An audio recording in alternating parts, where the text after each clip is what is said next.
you make this? Feeling good, got some weed up in my wood, chasing dreams just like I should, letting go because I could. Used to have Thanks for coming on. Welcome back to another episode of JK Philly. Today we got James from HornetsonSI. How you doing? I'm doing good, JK. Thanks for having me, man. First, thanks for having me on. And yeah, you had to go all the way to Manchester, England to find a Hornets person to speak to.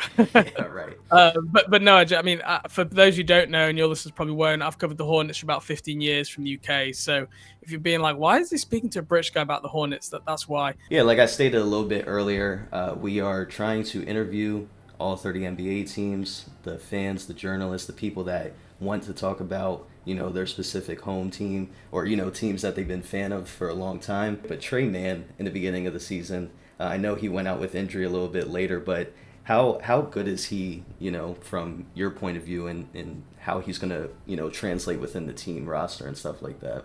Right. Trey Mann, look, honestly, we don't really know how good he can be. We've seen two versions of Trey Mann. There was the post-trade deadline Trey Mann last year, who always kind of played a lot of point guard.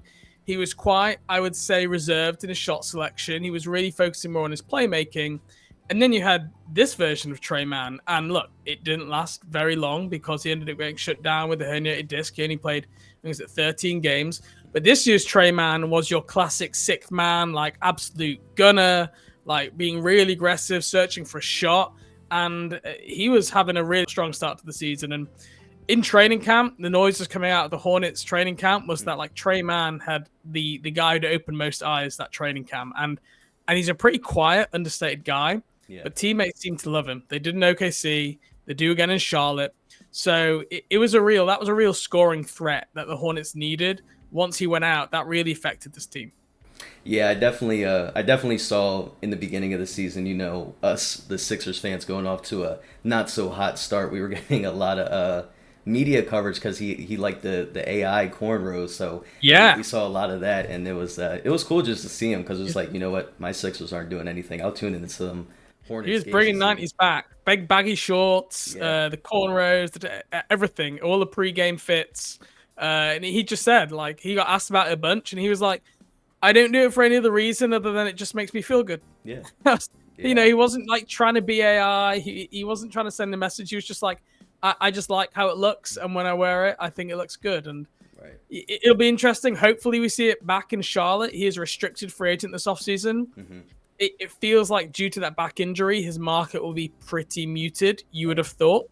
So you think the chances of him coming back to Charlotte have probably gone up a little bit than if he'd had this breakout year was on everyone's radar. Mm-hmm. But, I mean, look, if I was another team, I would be like looking as there's an underrated restricted free agent we might be able to pry away. But I think they really like Trey Mann, and I think they will try and bring him back. Yeah, 100%. I believe the same as well. I was going to go in chronological order for, how the season went, but since we started off with Trey Mann, just because that was the first thing that jumped to my mind in the beginning of the season, I kind of just want to dive into, your thoughts about how the injuries have really affected your team as well, because of the Sixers, we're riddled with injuries this year, so we kind of feel the same pain of like LaMelo in and out of games, and then of course Brandon Miller going out for the season.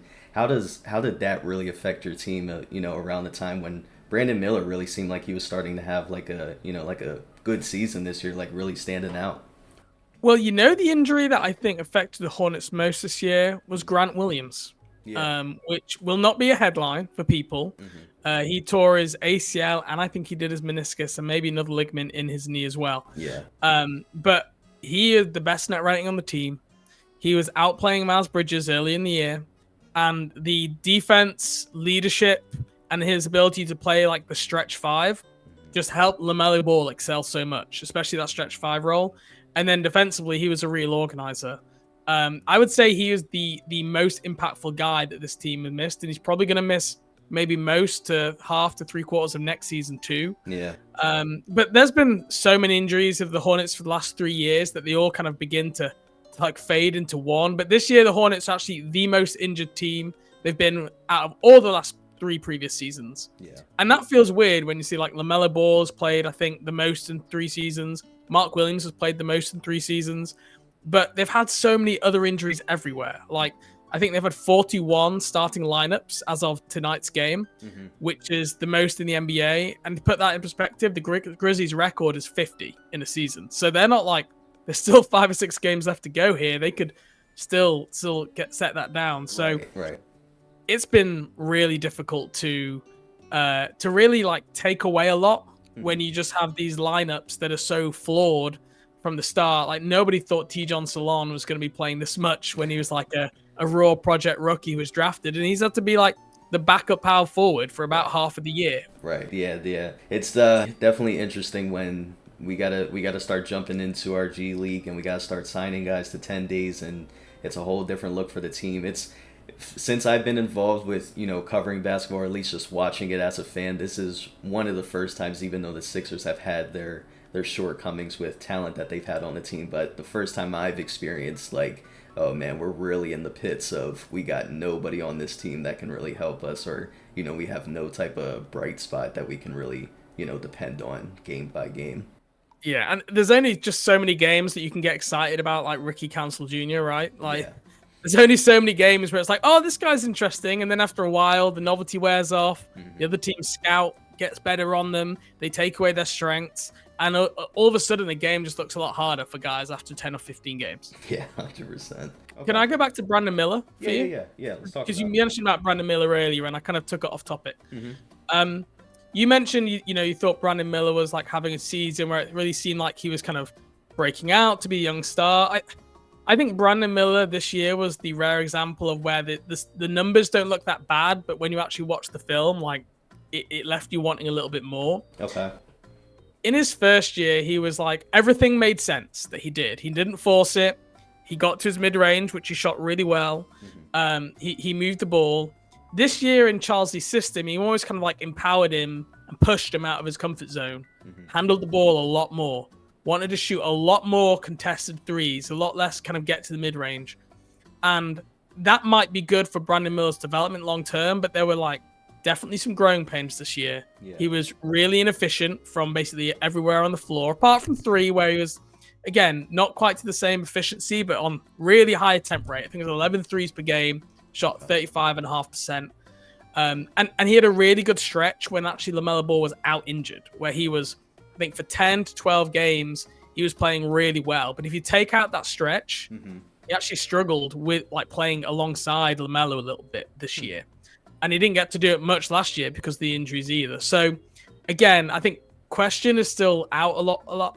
I think people would probably say, if you were to canvass most Hornets fans, you didn't see massive steps of improvement from Brandon Miller this year. Okay. The numbers look better because he played more minutes and he was given a high usage role. But there are a lot of games where you felt kind of like he was, I don't know, leaving you wanting a little bit more. And I think people's idea of ceiling has probably dropped a bit, whereas last year it's like, wow, this guy, if he can take another step next year, we know player development isn't linear, but there was a little bit of a drop off this year. But I'm still a pretty firm believer that, like, Brandon Miller was voted on. I do this poll; it gets like between 700 to 1,000 votes every year in the offseason. He was voted the most popular player on the team last offseason. Yeah, I don't know if that'll be the case this season, partly because of the injury, but I feel like people got very excited last year, and maybe expectations gone a little bit out of control. Yeah, I could definitely see that. I know it's nowhere near similar, but I kind of related to how you mentioned Ricky Council. Like I said, not the same player, but just in terms of seeing him in the G League and then getting the call up to finally get that contract with us. Last year, he was, like a little bright spot that we had. It was like, okay, we can put you in for a couple minutes. You're going to play some good defense. You're going to get a couple nice transition buckets and things of that nature. And then this year, with all the injuries, he's been getting a lot more playing time. And I don't know what the plan is with Nick Nurse or what the Sixers are trying to do, but just it looks like the project Ricky Council out there with the amount of three-pointers and the amount of shots that they want him to put up, because they want him to develop into, once this team is going to be fully healthy, you're not really going to have a great role. So we want you to execute that. So you definitely see it. It's like, come on, Ricky, you shot, 1 for 9 tonight from 3, but, it's not anywhere similar to Brandon Miller's output and what he's been doing in Charlotte. Still a super interesting young player. Could be a two-way wing at 6'9" who can dribble, pass, shoot. Right? So there's a lot to like. But he still can't get to the rim, Brandon Miller. He really struggles in the half court finishing. Like transition, he's high fire, but in the half court, he really struggles. And then it's just the turnovers as well. Like he gets really loose with the ball when he tries to do too much. So I think his most likely outcome is probably to be like a really good second or third option on a really good team. Okay. Like a little bit like Michael Porter Jr. in Denver, where you've got like Jokic and Murray, who are like the guys that gets really played through, and Porter is the guy who can like carry a second unit and is like devastating on the weak side. I think that's kind of like the role that I'd probably foresee. Okay. And depending on the year, that's like sometimes like probably a better defense than Michael Porter, like could be an all-star. I think there's definitely upside there, but there'd need to be some progress. I think some on-ball juice progress or some defensive progress for it to reach that all-star level, which could happen. Right. Yeah, I definitely agree. I like Brandon Miller. I like when he came in. So yeah, hope for the best for him. Eventually, after my next question, I do want to jump back to talking about a little bit of LaMelo Ball, but first I want to ask, with the trades this season as well, I think the biggest one, of course, the failed trade between Mark Williams and Dalton Knecht, and also getting rid of Nick Richards. What did that do for your team, or do you think it was any real thought behind it of like, oh, we're trying to win now, or we're just trying to get some better pieces to put around LaMelo? Or I think it was none of the above. I think all those reasons were about collecting assets and focusing more on the future. The Hornets have new ownership, right? So but they've not done the classic, Suns owner Matt Ishbia, where it's like new owner, or the Dallas Mavericks, where it's like, we need to make a big splash. We need to do something. New owners have been like, no, we're going to rebuild properly. Not like these stupid 1 or 2 year rebuilds that Michael Jordan and Mitch Kupchak tried to do from time to time. It is consistently making future focused moves. So moving Nick Richards, Cody Martin, and Vasilij Micic, the Suns, there were 2 separate trades. But in essence, that brought back, I think, 3 second-round picks, a first-round pick, and Yusuf Nurkic. Right. That is just purely focused really about the picks. Nurkic expires next year, could maybe be another movable salary in the offseason. Even early in the season, they used their mid-level exception, the $12.5 million, to essentially absorb those 3 signing traded players from the New York Knicks as part of the Karl Anthony Towns deal. Right. So they basically took $12.5 million, lit it on fire, and basically said, give us 3 second-round picks and Daquan Jeffries, and then we'll use that for. So everything this team are doing, all the trades, it is all about, it's not maximizing LaMelo Ball. It is not trying to win now. It is simply about trying to gather assets. And this team is going to probably be bad for at least this year and next year. Unless they get Cooper Flag, that might like fast forward that a little bit. But even then, this is a strong, everyone knows what they're doing in the league. And really, the Hornets have been bad for a long time. They've probably only been rebuilding for like 1 or 2 of those years. The other times they've just been bad by accident, whereas this year is no accident. Right. Jump into my last question I really have for you. I've watched a lot of just YouTube podcasts talking about NBA teams, of course, involving some with the Hornets. I don't really know how to ask it specifically other than just being direct. Do you think there's any world where the management will take LaMelo Ball and try to explore what they can do in terms of a trade and getting something back for that? Or do you think they're pretty set of, we got our all-star, we are going to rebuild with him and we're going to just try to figure out what we can do around him?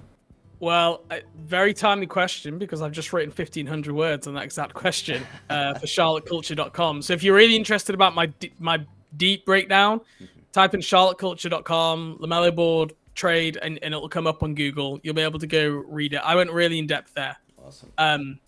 Look, if they believe LaMelo Ball was the guy to lead this team, I don't think they'd be rebuilding right now. Okay, I think they've come in and they've said there are aspects of LaMelo we like. He has potential, but he's also not the face of like, okay, if you have LaMelo Ball on your team and some veteran pieces, you've got yourself an annual playoff team. He's not that level.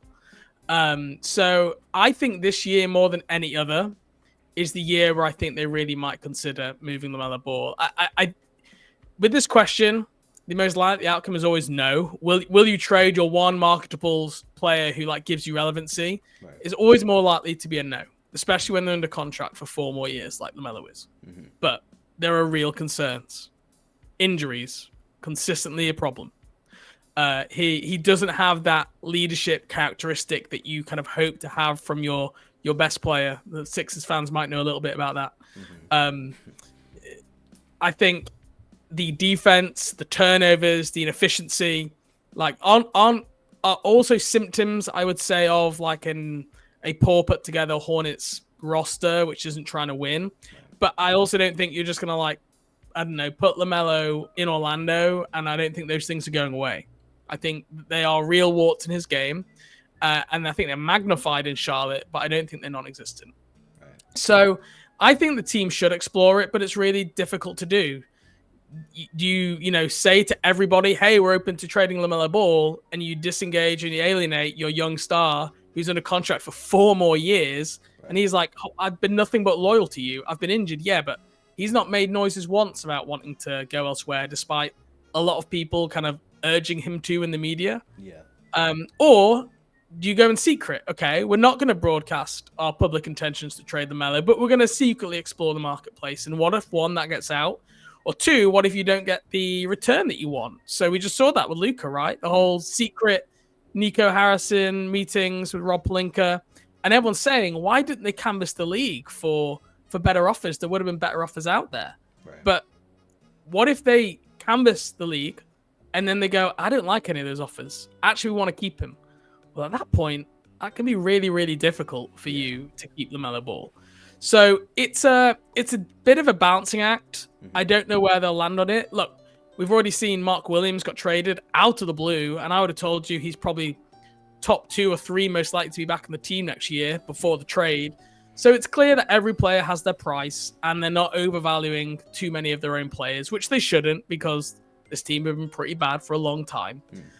So I would say it is somewhere around 50-50 in my view. Okay. And I think some of it will be dictated probably by the draft, right? If they land at number 2 and Dylan Harper is there, I just think that could make that decision, bring the timeline of that decision forward a little bit. Yeah. Ironically, I think if they draft Cooper Flag, I think it could actually be more likely to keep LaMelo, because all of a sudden you've got that kind of good pairing for LaMelo Ball. He brings a lot of the stuff that LaMelo struggles with.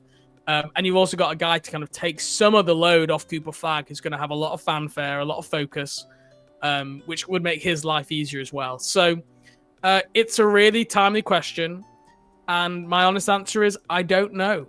Yeah. But I think it's more likely this summer than it has been at every other point. Every other year, I've just disregarded it. It's not happening. You can talk about it if you want, but this is the year where I think we can begin to at least have the conversation. Yeah, it was never in my mind to be, I was kind of on the same board, of course, not a Hornets fan, but understanding them like, no, why would we want to do that? Why would we want to explore it? Let's see what we can do. Injury after injury, time off after time off. It's kind of a waiting game. So I definitely understand where you're coming from. And I definitely agree. It depends on where you guys get in that draft, because you get a Cooper Flag, then then you can make some noise. But no, I definitely understand where you're coming from. I know we're a little bit short on time, but I definitely appreciate you coming on and giving me a little bit more insight to the fans of Philadelphia if they're interested in learning more about the Hornets. Is there anything you want to shout out? Yeah, you can find our podcast, HornetsonSI, on YouTube or on Apple or Spotify, wherever you find it. Charlotte Culture is where I do my writing, and so I just wrote a big feature on LaMelo Ball. I'll be having something coming out at the end of the regular season for a kind of end-of-year awards grades article as well. So those main things, and then also you can find me if you want, hey, I just want some, one person on my Bluesky or X feed to kind of feed me a little drip of some Hornets news and notes here or there. You can find me at British_Buzz. I'll be tweeting out stats, interesting bits. We'll be covering the draft here in a little bit. Always like getting involved into that as well. So, you can find me there. And JK, thanks for having me on. Thanks for being on. Appreciate it. Thank you guys for watching another episode of JK Philly. Make sure you stay tuned by subscribing to the channel.